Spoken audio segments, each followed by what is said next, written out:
Bang,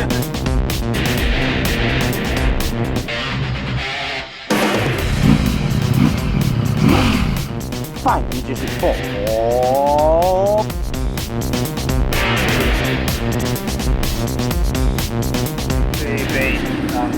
I'm glad I got the gap on all you got in here.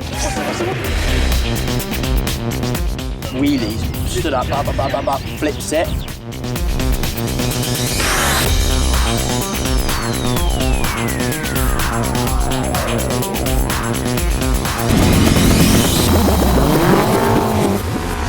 Go on, so it looks like you've got a good launch. Do you use launch control? I nearly did, and then I thought, oh, wheelie control, that'll slow me down a little bit, because to use the launch you have to have wheelie control on.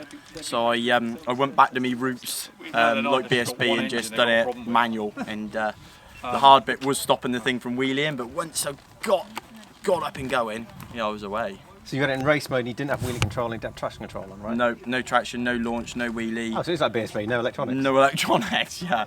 But to be fair, it would be safer with launch, so I advise it. But how was it? All right. Obviously ran out of gears or whatever happened. Yeah, I think maybe just used to an automatic. Perhaps he forgot how to change gear. No, it was all right. That's all a bit of fun, isn't it?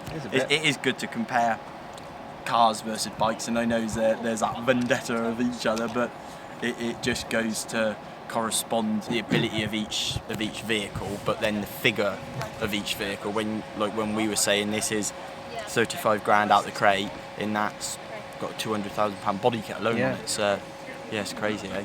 It's amazing you can just go to the dealership and buy this right now. This exact bike. That thing. Impossible. No. Yeah. No, this exact bike you can go to your local Ducati dealer, buy it, and off you go, and it's on the road. Where, like you say, these things are so much money invested in time, and that you can't physically buy them. So I don't think we put up a bad show. Good on you, man.